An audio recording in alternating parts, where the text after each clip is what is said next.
Welcome, everyone. Thank you for joining us today. So, let's begin our session with a wonderful quote. Transform your mind, transform your world. Reprogram your mindset with positivity, resilience, and a relentless belief in your own potential. The power to change begins within, where the seeds of success are sown through intentional thoughts and unwavering determination. Greetings of the day.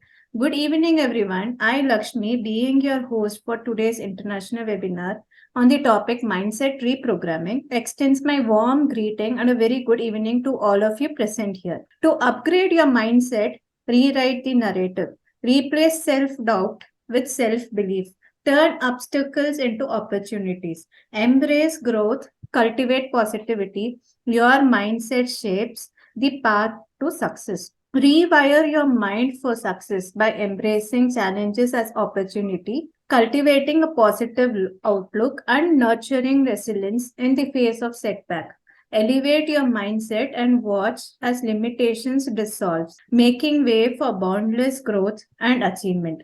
On behalf of whole SEMS family, I welcome you all for today's international webinar on mindset reprogramming. And to add a guest of honor, today's speaker is Miss Vidura Gopal Krishna Kamath. It's a great honor to have you with us, ma'am. We are grateful for your presence here with us today. She is a founder of Ultra Women Entrepreneurs Group, which is a Facebook based community for more than 1 lakh members.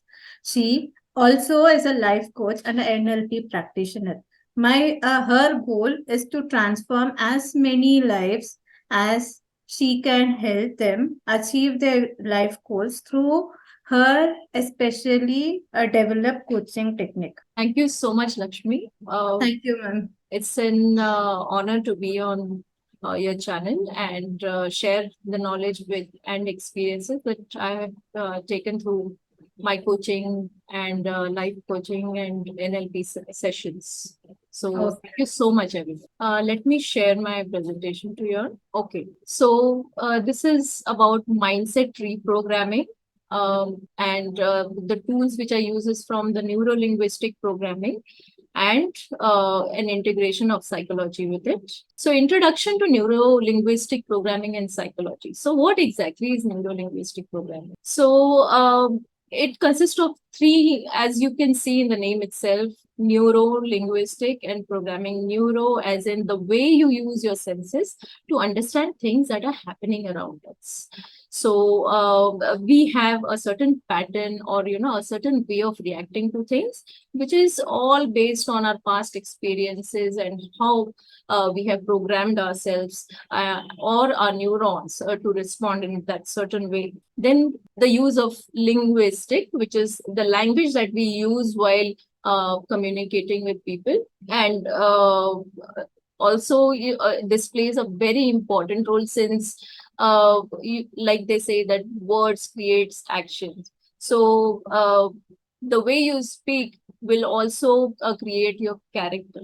So linguistic, the way you use the language and how it influences you and those around you. Then we have programming. So based on the language that we use, we program our behavior, the way you organize ideas, the actions that you take, which produces expected or unexpected results. So it can be functional or dysfunctional. Now, what is how psychology is integrated into neuro-linguistic programming? So we try to understand a person's psychology behind that certain pattern of behavior, with the certain pattern of emotions that a person generates. So when we understand what exactly that person is going through, based on that, we can use the tools which are available on the NLP. The need for reprogramming. So here you can see the picture, to be or not to be. This is recognizing limiting beliefs. We often are very confused about a situation, or we are not decisive about taking a proper decision about any matter or any event or any incident that is happening in our lives. So, and also we are not able to take progressive steps in our lives, and we are not successful in our life for some reason. So what are the hindrances that are actually affecting it? So these are the common limiting beliefs that hinder our personal development. So first one is self-doubt. We keep doubting ourselves. Am I really enough? Am I really doing something good?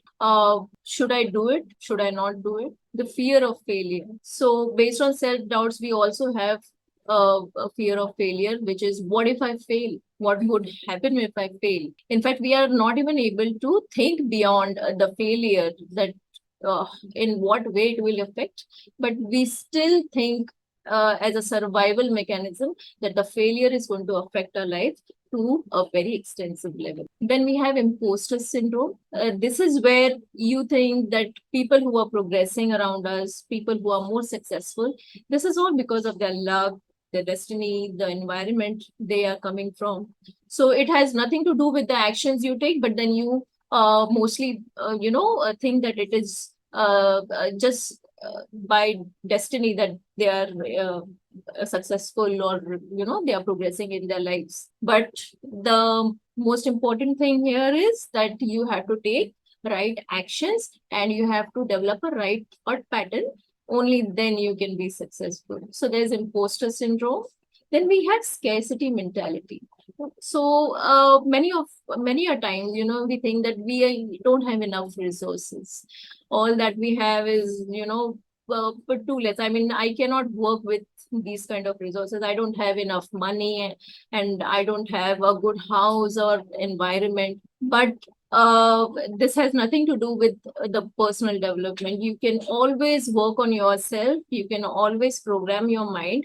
That is something which is internal. And if you innately work on your mindset, then you will get rid of scarcity mentality as well. Next is approval seeking. Most of the times, especially, we have this social media websites, Facebook, Instagram, and there are several others. So what we are seeking is an external validation.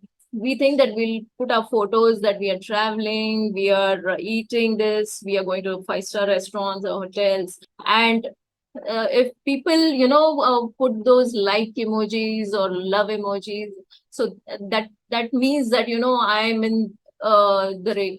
I'm actually in the race, and, part of the game, and I'm getting the validation, which means that people are liking me or loving me. And if they like me, that means that I will like myself. So that's a complete, the false thought process that you all are developing within yourself. Then we have victim mentality.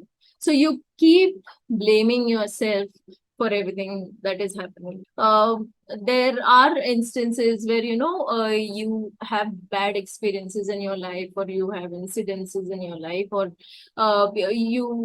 for a small example, you have a fight with your friend or your family members, but then you always think that it is just happening because of you, and there is something wrong with you. So again, this is not true, and you can always handle a situation with a mindful mindset, and you can always change it with the use of psychology and NLP techniques. So identifying our limiting beliefs. How do we identify?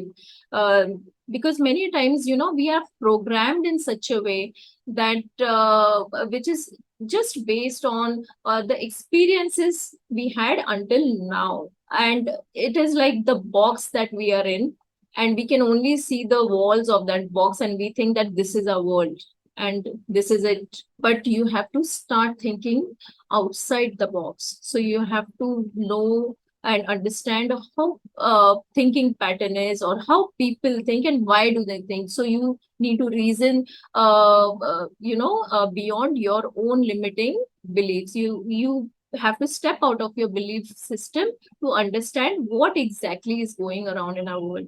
So psychological insights and NLP technique. Psychological perspective, how beliefs are formed and influence behavior.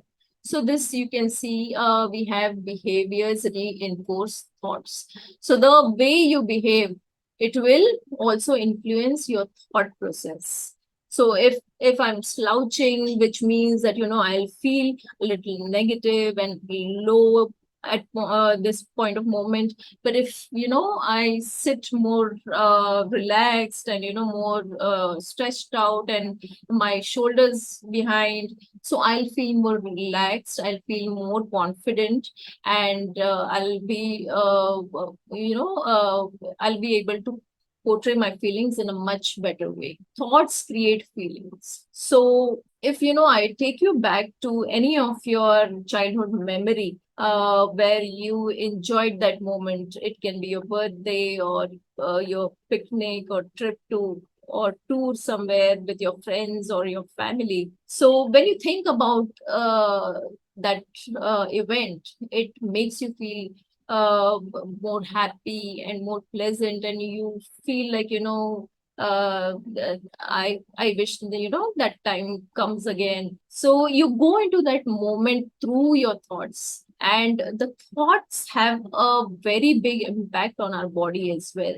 So what you think is what you feel in your body. So that's how thoughts can create feeling. So you have to be very mindful on what you're thinking. You have to do analysis. You have to self-analyze your own thoughts at times. So feelings create behavior. Now, once you start feeling something, and then you feel like doing all good things. So if you have a pleasant thought in your mind, you must have noticed that you feel like enjoying the day, having a nice cup of coffee, or going out with your friends and family and just enjoying the day.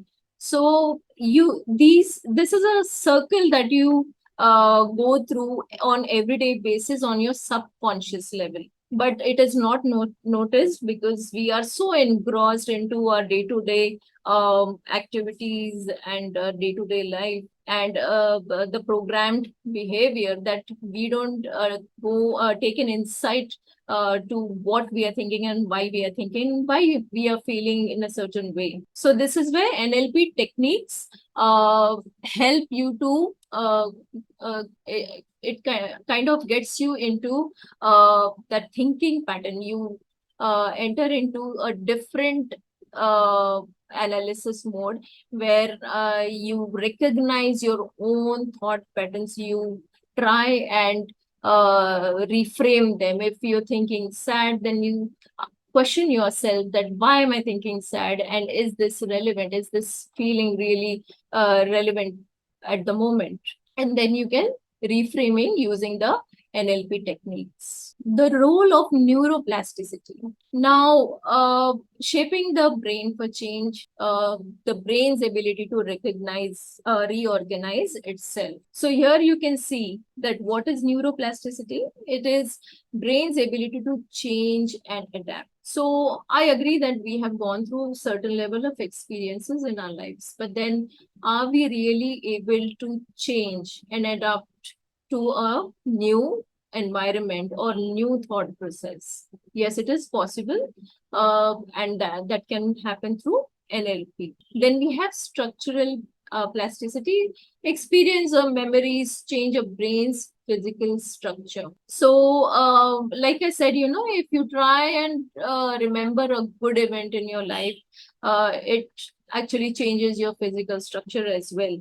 In a similar way, if you see in the picture the kids playing, and they are doing an activity which is actually generating a pleasant emotion in them, a creative mindset, a progressive mindset, because once they achieve something from their games, then they feel that they are doing something very valuable in their lives. Then we have functional plasticity. So brain functions move from damaged area to undamaged area. The moment you decide that you want to change yourself and go out of the regular patterns of your life, and this is how then the entire wiring of your brain changes. The neurons react in a way that gets used to and adapted to a new belief system, and this is how you can change. So how do we do that? How do we create that kind of pattern, or how do we get out of those a negative mindset, or the mind which is programmed to think dysfunctional in a dysfunctional way? So these are the few activities which, as you know, always liberates our soul, and it always gets you to an active mode, and which is also good for our brain. So one is physical exercise.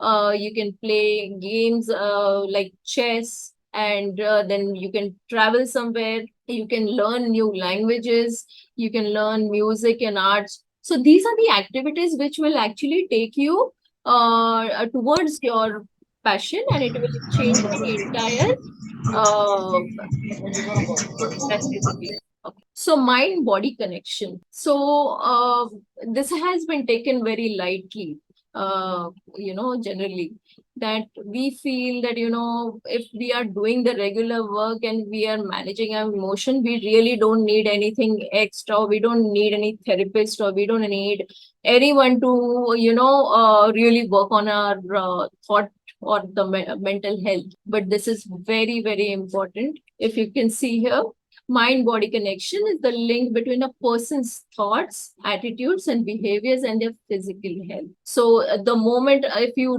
decide to have do a meditation, and if you sit and you concentrate on your breath, you will know that you have been taken into a certain different level of frequency. Generally, we call it theta state of mind. So it's like disconnecting from our regular lives and going to a stage where your analytical mind is no more working, it's given a rest, and you are at peace. It is an important component of holistic medicine, which is healthcare philosophy that seeks to treat the whole person, not just their symptoms. Now, more than ever, doctors understand the importance of comprehensive approach to care that includes mind, body, and spirit. So everything works hand in hand. You can't just work on your mental health, but you also need to work on your body, and which will kind of liberate or create the frequencies that is needed towards your progressive mindset. Now here, I have given you an example of Paulo's dog experiment, that how our certain mindset has been developed.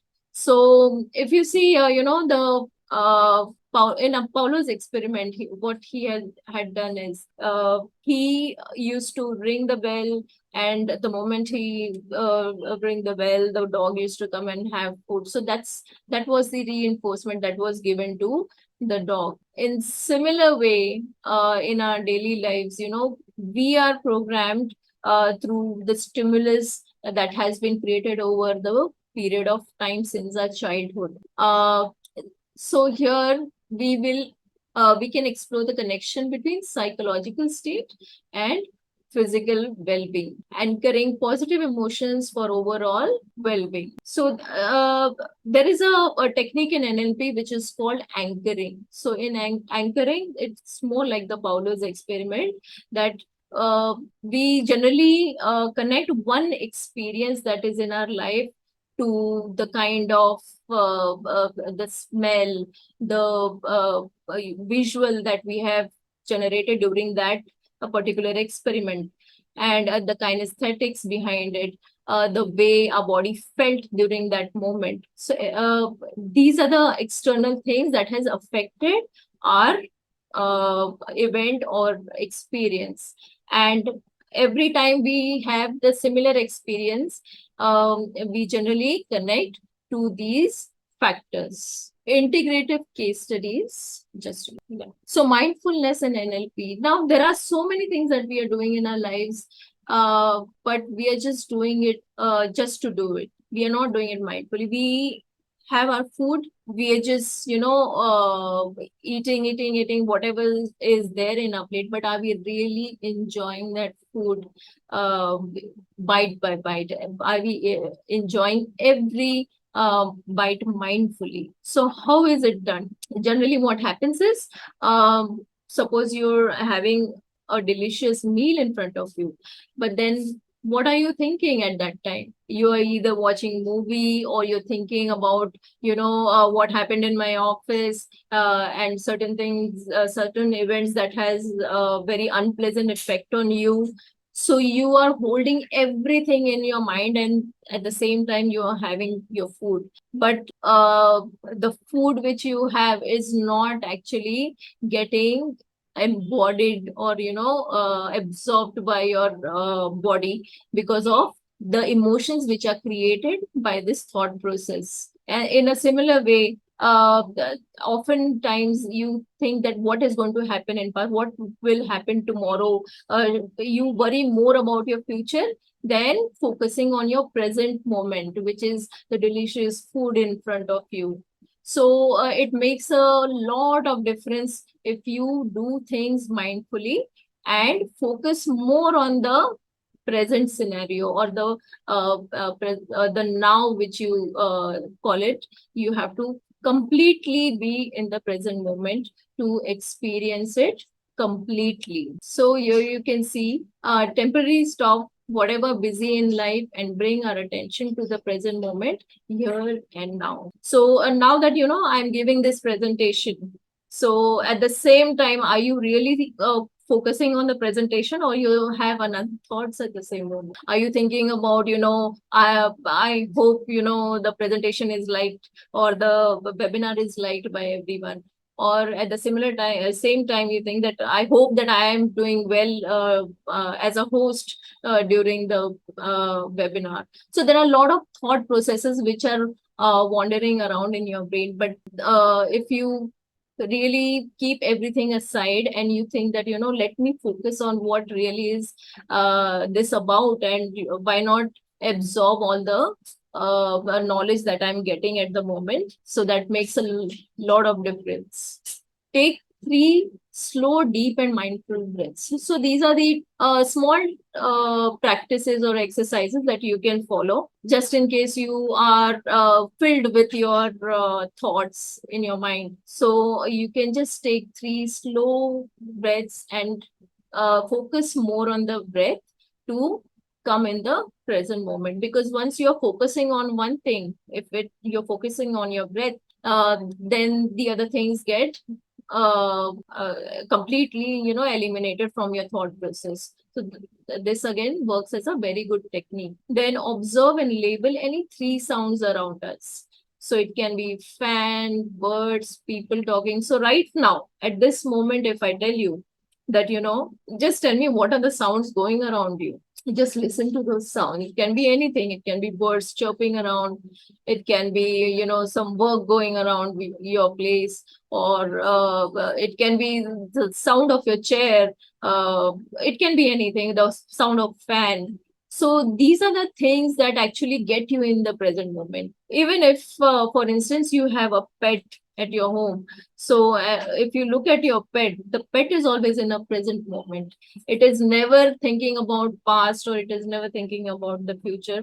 And that's what, that's why when we interact with our pets, we also get into the present moment through them, and their energy levels and their frequency, their vibrations at a very high level. So proceed with whatever we need to do with a smile. So why smile is important? Because like I said, the physical physically, or whatever you practice, it will always affect your thought process. Like I said, if you sit in a straight and a poised manner, then your confidence level increases. In a similar way, if you put a smile on your face most of the times, even the difficult situations will be more easier to handle in your life. So integrative case studies. So I'll give you some real life examples where I have used these techniques. So I had a client who came to me with depression, anxiety, low level of confidence, and also gender identification issue. Now, this person had more validation seeking thing on his mind. So he always wanted to know that if he identifies himself as a different person, will he be accepted in the society?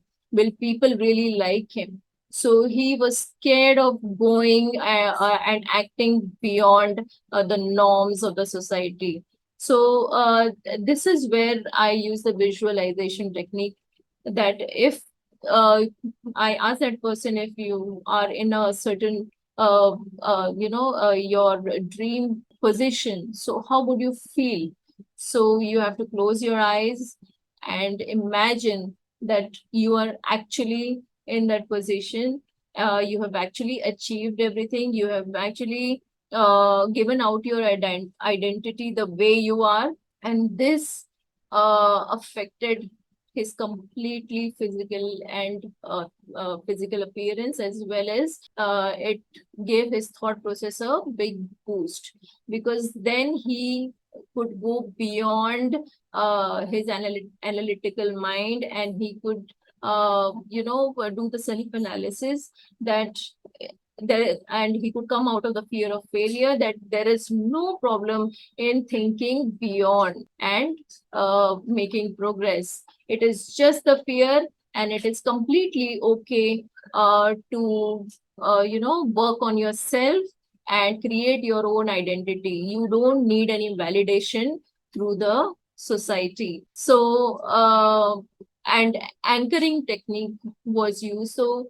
he used to get up every morning with a certain mindset, with certain habitual things that he used to do on everyday basis. So once you change your habits, then you change your life. So habits creates emotions, emotions changes our life. So the habits were changed entirely. So if we used to get up late in the morning and have the just a cup of tea, no breakfast, so there was no nutrition or energy which was going towards him, and he wasn't feeling that good enough about himself. So those habits were changed, and he then used to get up early in the morning, and then he started doing a walk every day. He started exercising, and he started doing the shadow work, which is working on the inner self, and carefully observing what am I thinking, and why should I change my thought process in that moment. So here, if you can see, I create pictures in my mind as I read. I can see, I get a picture in my mind.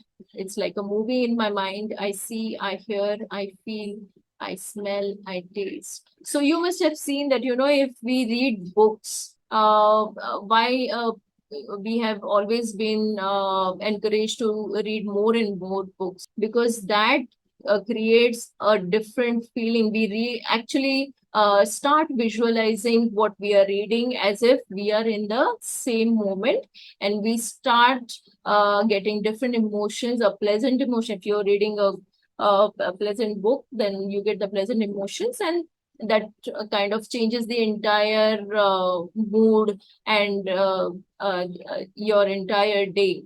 So that's why you should stick to things which are actually giving you the progressive thinking, and not dysfunctional or negative thoughts in your mind.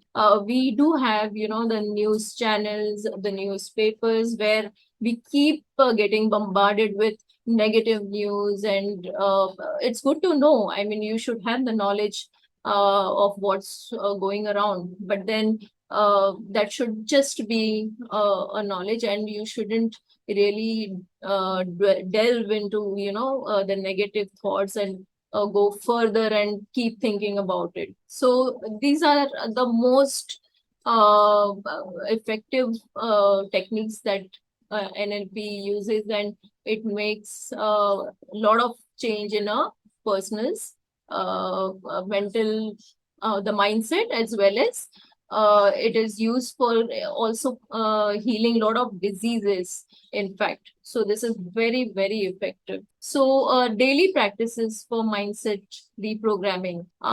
So how do we do it on a daily basis? I mean, is there a format, or what do we follow to so that we get into a fresh mindset on everyday basis? So putting it all into action, change in action leads to change in results. So if you're taking same actions on everyday basis, you will get same results. If you're taking different actions, new actions, you will get new result. Consistency is the key. So most of the times, as you know, the common problem in everyone is procrastination. People think that, why can't I do it? If I've decided, why can't I do it on that particular day? Why do I don't feel any motivation towards it? So this is where consistency plays an important role. So once you put down, try journaling and put down on paper that, these are the things that I will be doing, and this I will practice this irrespective of I feel like if I doing it or not. So you don't have to follow your emotions at that moment. You just have to follow your the rules that you have created for yourself through journaling. So that again becomes very effective. And if you do it consistently, especially you must have heard that if you do but if you start say exercising and you do it for 21 days on a continual basis, then you will be able to you will be easily able to adapt it and do it on an everyday basis, even henceforth. So you have to get your body, your cells used to this new, or the novelty of the new life that you're looking for. You have to get adjusted and adapted to the new habits. So here, if you see, if it's important, you'll find a way. If not, you'll find no excuse. So here, there is one very important point which I would like to highlight, which is many a times we think that, I'll just do a particular thing because I'll earn very well in it, but then there is no passion for it, or there is no liking for doing it. So you're just doing it for a wrong purpose. The purpose in your life should be, whatever I do, I will enjoy it. So there should be a passion, a liking attached to your activity or your career path that you choose in your life. Otherwise, you will end up being unsuccessful, and you will always procrastinate it, or you will always find something negative in it, which will demotivate you from doing it. So these are the signs that you'll come to know that you are in the right path or not. So the conclusion here, empowering change with NLP and psychology. So one can change in your character, your mindset, your thought process with the help of psychology and using these NLP tools. These are very simple tools. It's not that you need any machinery or you need any equipment to do it. It is just by using the linguist and the language that we use while talking. We ask certain questions that will bring out the true self, or your true personality, so that you can go ahead and create a positive and progressive mindset. The symbiotic relationship between NLP and psychology in mindset reprogramming, holistic approach to personal transformation. So the transformation is not merely dependent on uh, working on your body. So it also has to have mind and body connection to it. You have to change environment at times so that you get the feeling, that the desired feeling that is required to create that kind of mindset. The multi-dimensional thinking. So you don't have to think only in the box that you're living in through your thoughts. which has been developed through your past experiences. It has to be multidimensional. You have to step into other shoe, and then you will see a total different perspective and a total different angle to that problem, and it will be very helpful for you to make the decisions and be more decisive in your life. So thank you. I hope you like the presentation, and you got the concept clear of how you can go from a dysfunctional or a negative mindset toward a positive mindset. How you can reprogram your thought process. Yes, ma'am. Yeah. Oh, wow. What a wonderful knowledge given by you, ma'am. I hope our audience learned many new things from this session. I would like to highlight some of the points, like, positive affirmation. In this, we need to first flood our mind with affirmations that reinforces confidence, resilience, and success. Repeat these regularly to override the negative patterns. Embrace challenges. So we need to shift our perspective on challenges. Instead of obstacles, view them as stepping stones for growth. Each difficulty becomes a chance to learn, adapt, and try. Visualize success. Envision your goals with vivid detail. Visualization not only clarifies your objective but also creates a mental roadmap, making success feel more attainable and real. Continuous learning, embrace a growth of mindset by seeing every experience as an opportunity to learn. Constantly seek knowledge, embrace change, and see failures as valuable lessons on the path to success. I hope the knowledge shared with us by Miss Vidula would have made a great impact on our life, and hope that everyone starts practicing them slowly. Again, thank you for joining us and sharing your experience, your precious time and knowledge with all of us. Ma'am, there are few questions which our audience wants to be answered. So, with your permission, shall we proceed with the questions? Sure, let's do it. What made you think hard today? What made you think hard today? Yes, ma'am. Yeah. Okay. So, in what context? That is more important. Okay. The thoughts that are generated in our minds is completely on, like you said, affirmations. So I have had my affirmations this morning. I have thought that, this is the webinar that I'll be doing, and I will be imparting knowledge. It will be more understanding to the audience and more easy to comprehend. So this was my objective, but that's what I have been rehearsing since the morning. So it's not about thinking hard, but it's more about thinking ways to make any process much easier. Okay. Thank you, ma'am, for answering. And our next question is how to challenge yourself today? Challenging yourself is by, like I said, thinking multidimensionally. So you don't have to think in one certain way or you don't have to look at a challenge in only one perspective. Try stepping into other shoes and see that how that problem would look like from another angle. So you will get multiple results out of it, and you will be able to choose which is more convenient or which is more favorable to solve a certain challenge. Okay. Thank you, ma'am, for answering the question. And the next one is what should be the mindset of the programmer? It is, like I said, it's an everyday's work. So it is not one day activity.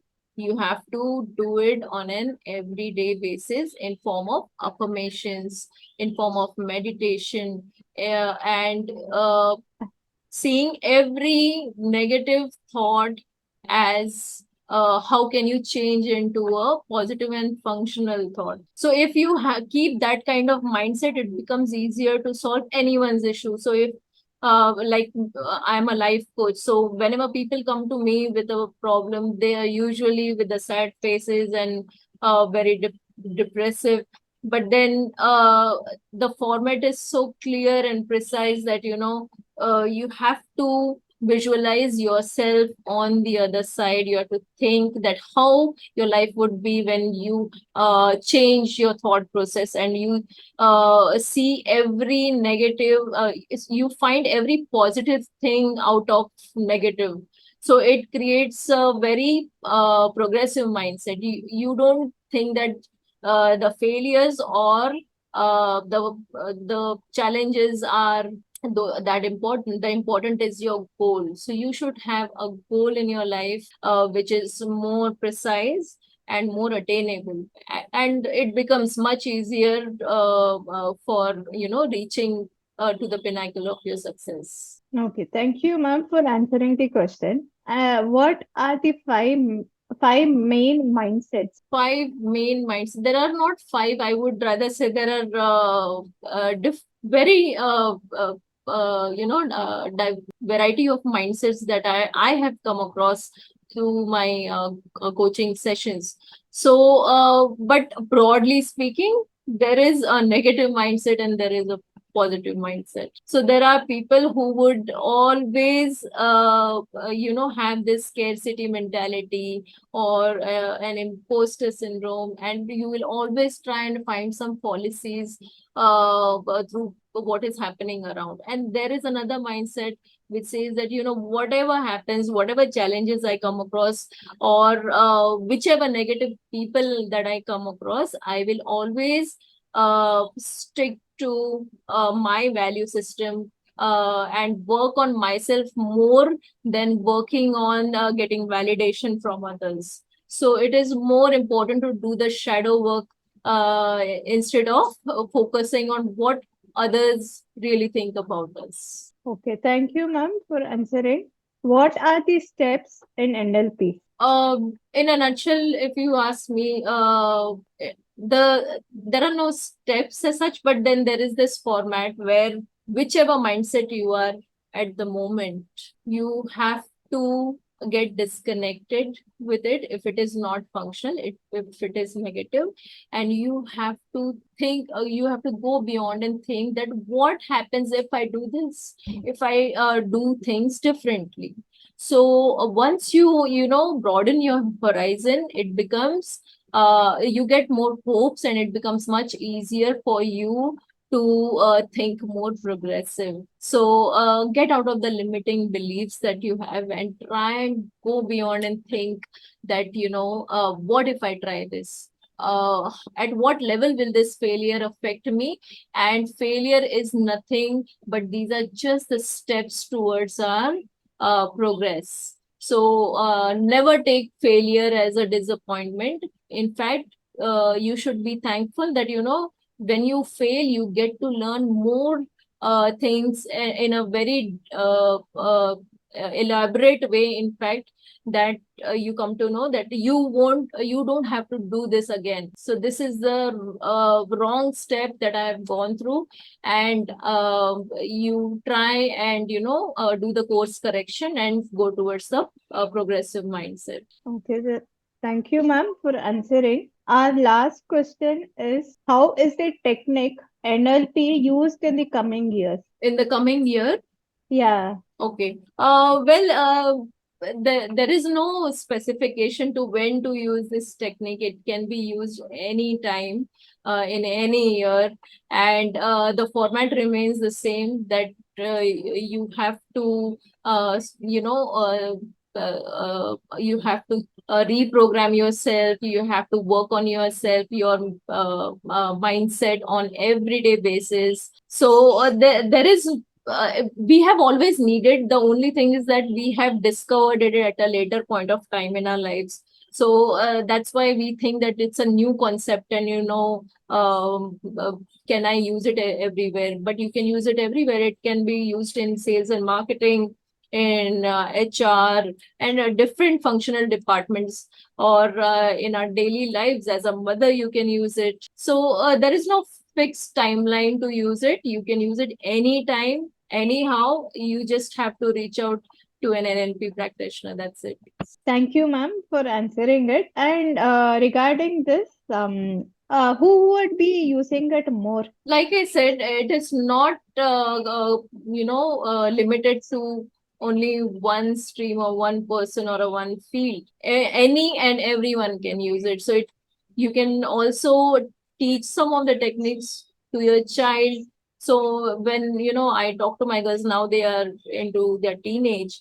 Uh, I can see how much important these techniques are for them to understand themselves, because that is the teenage is a year where you are more confused, you're more discovering yourself and Yes, people yes. around you, and everything is a distortion around you. So Yeah, correct. this is when there are small and very effective techniques which I teach to my children, and they use it, and they are by God's will they are doing very well, and they're very successful in their academics as well. So any and everyone can use it. Yes. Okay, thank you, ma'am, for answering the question. And that was a very good piece of advice given to us, ma'am.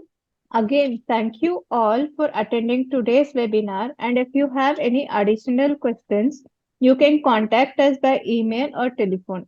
We are happy to provide additional support to you.